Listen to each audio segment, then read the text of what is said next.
Social differentiering og marginalisering. Jeg har problemformuleringen. Er der stigende social differentiering og marginalisering i Danmark, og giver det i det hele taget mening at diskutere social differentiering og marginalisering i Danmark?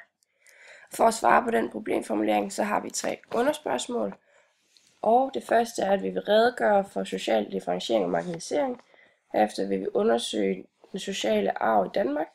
Og til sidst vil vi finde ud af, i hvor høj grad der findes fattigdom i Danmark, og hvilke konsekvenser det har at være socialt marginaliseret. Til det første underspørgsmål har vi brugt teorier fra Bourdieu og Habermas til at finde ud af, hvordan social differentiering og social marginalisering fungerer. Og social differentiering er et vidt begreb, og det betyder sådan alt i alt, at der er forskel på, hvilke muligheder individerne har i samfundet. Altså sådan en chanceulighed. Fordi vi alle sammen udvikler os forskelligt. Og det er noget af det her med social arv også, at forældregenerationen gives videre til børnene i form af ulighed og problemer. Altså at vi påvirkes af vores forældre, hvordan deres liv har været, og hvad de kan give os videre i arven.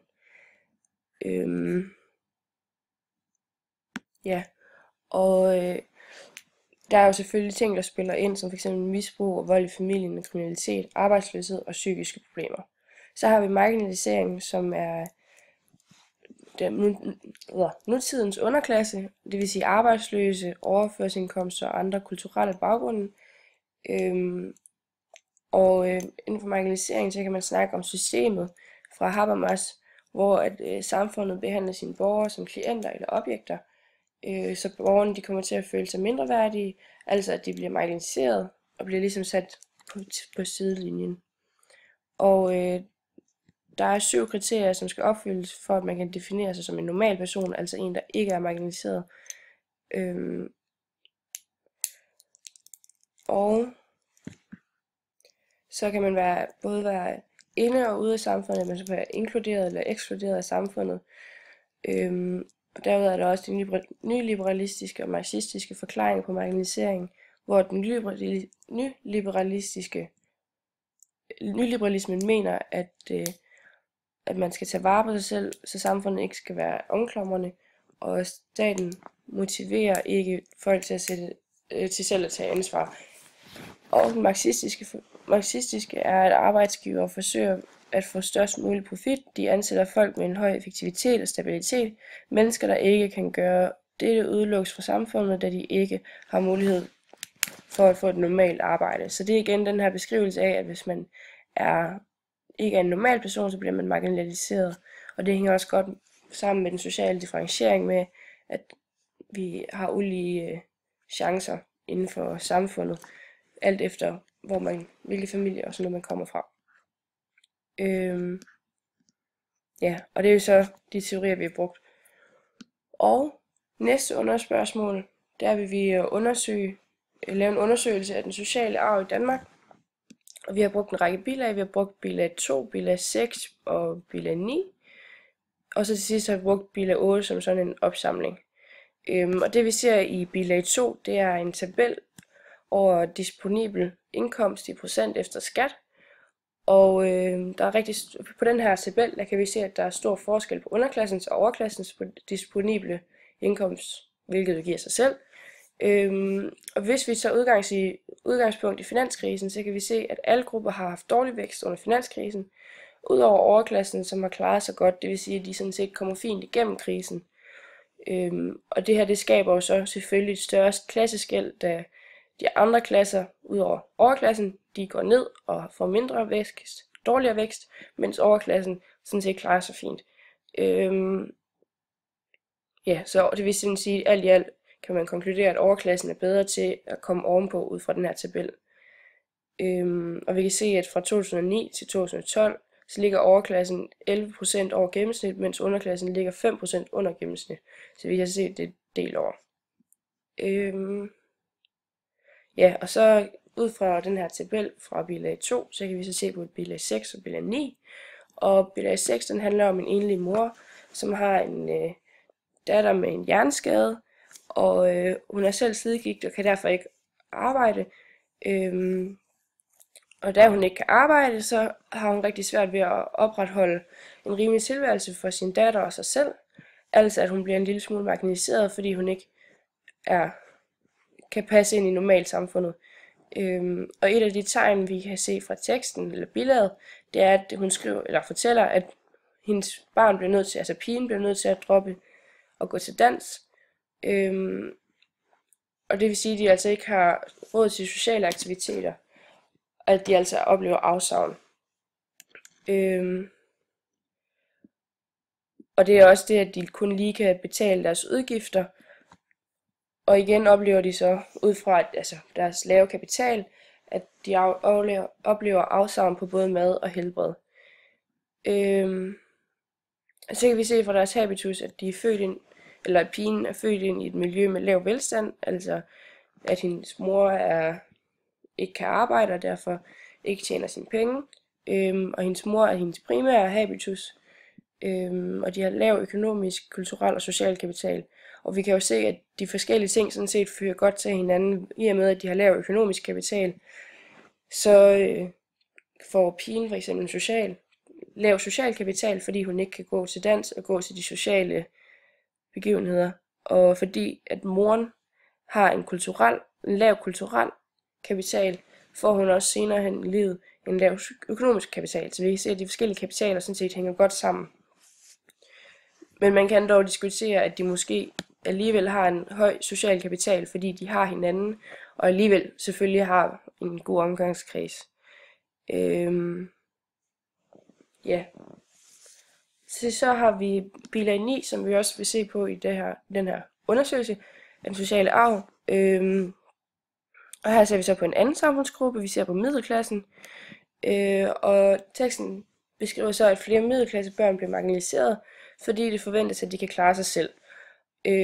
Og det er jo klart, at når vi kigger på en middelklasse, så forventes der, at de ligesom kan klare sig selv, fordi at det, efter at deres forældre har det klare sig selv, så burde de ligesom arve den sociale stilling. Og middelklassebørnene vil så ikke søge hjælp og falder igennem alle systemer, fordi at de ligesom er vokset op i den klasse, de er. Og hvis forældrene har en vis social, kulturel eller økonomisk kapital, så tilsidesættes børnene i systemet. Og det kan vi se som eksempel fra SFI-rapporten, at vi kan se, at mønstrene ikke er så tydelige. Det vil sige, at i den SFI-rapport, vi har kigget på tidligere i forløbet, hvor vi kan se forholdet mellem misbrugere, psykisk syge, hjemløse og kriminelle fra deres forældre og fra børnene, at det altså ikke hænger sammen så tydeligt.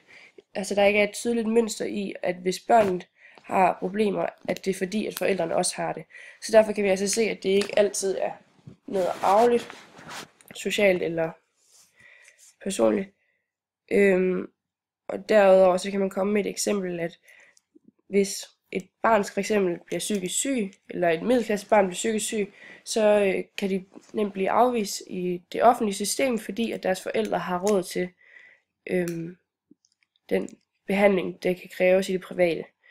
Og det er altså, kan man sige, et eksempel på, at middelklassebørn bliver marginaliseret. Ja, og så kan vi også se ud fra Habermas, at systemet er for upersonligt, og at vi ligesom behandler hinanden som subjekter, og det kan vi også se, hvis man kigger på det offentlige system, eller på det eksempel med det offentlige system, at det bliver subjekter, og det bliver ikke særlig personligt. Og som en opsamling til vores andet underspørgsmål her, så kan vi kigge på bilag 8. Og bilag 8 beskriver, at der er færre og færre mønsterbrydere. Den samlede procentdel af mønsterbrydere har kun været faldende siden 2003. Den sociale arv bliver altså større, fordi folk får sværere ved at bryde den. Og grafen er manipuleret, det vil sige, at procentdelen har kun ændret sig med ca. 6,5%. Og det vil altså sige, at selvom den falder, så er det ikke lige så stor, som grafen egentlig tyder på den måde, den er opstillet. Og det kan vi jo se, fordi at procentdelen af mønsterbrydere i 2001 var 59%, mens den i 2013 er faldet til ca. 53,9%. Så det er i virkeligheden ikke super meget, men grafen er opstillet sådan, så det ser ud rigtig meget. Og ud fra Giddens kan vi sige, at det er fordi, at det senmoderne samfund gør det nemmere at bryde den sociale, eller ud fra Giddens kan vi sige, at det er lidt specielt, fordi at det senmoderne samfund gør det nemmere at bryde den sociale arv, men det kan vi ikke rigtig se ud fra den her graf. Måske fordi, at vi er kommet videre end det senmoderne samfund. Ja, så har vi vores sidste underspørgsmål, og til det har vi brugt bilag 1, 3, 5 og 7.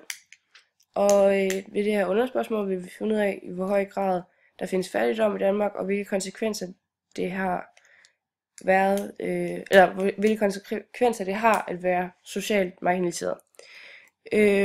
Og vi tager udgangspunkt i, at vi vil argumentere for og imod, eller vi starter med at vil argumentere for og imod marginalisering og social arv.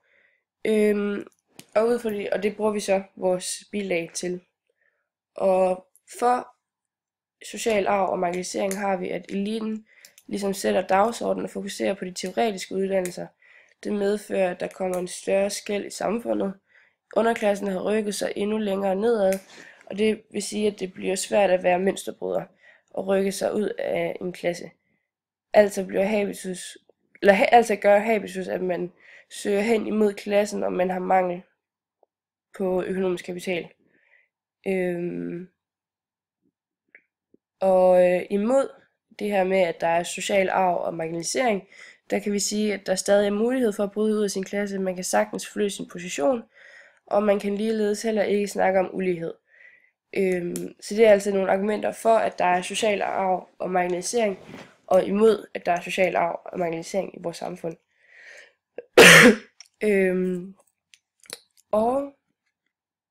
Og det her er altså fra bilag 1. Og så i forlængelse med bilag 1, så kan vi kigge på bilag 5, og den siger altså, at selvom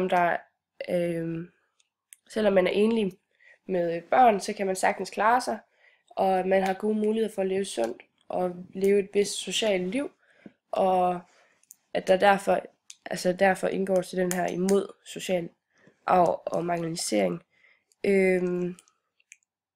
Og at der altså ikke er så stor grund til at bekymre sig for marginalisering og social arv, altså imod at der skulle være social arv og marginalisering. Og det kan vi jo så begrunde også fra teksten, siger den, at vi har et socialt og økonomisk sikkerhedsnet. Så altså, det er meget, meget... Man kan ikke, altså teksten mener, at man kan ikke i Danmark blive fattig på den måde. Og i bilag 5 argumenteres der så samtidig også for, at et par på kontanthjælp med børn ikke får nok offentlig forsørgelse og fokus skal være på disse familier. Så det vil altså sige, at et par, som begge to er på kontanthjælp, i stedet for de her enlige, fordi man så får børnepenge. Og så kan vi se på bilag 7 lige hurtigt, og den siger, at de fattige kan risikere at blive marginaliseret, og at vi skal undgå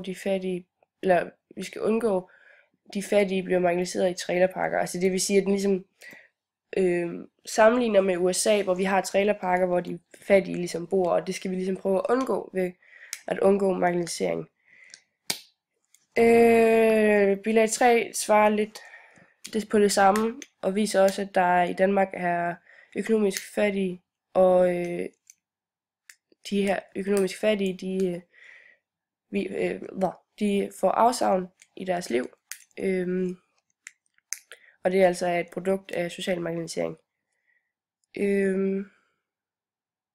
Og bilag 3 siger så også til sidst, at den her social marginalisering kan skabe risiko for, at de flytter til udkantsdanmark.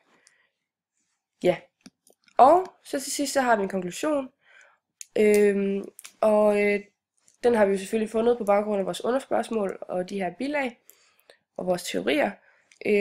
Og vi konkluderer, at der er tale om en vis form for fattigdom i Danmark. Og selvom der måske ikke er tale om fattigdom på samme måde som i U-lande osv., så er der stadigvæk tale om en del danskere, som oplever fattigdom og afsavn som en del af fattigdommen. Alle danskere kan leve med det, de ligesom har brug for, men fattigdom kan påvirke ens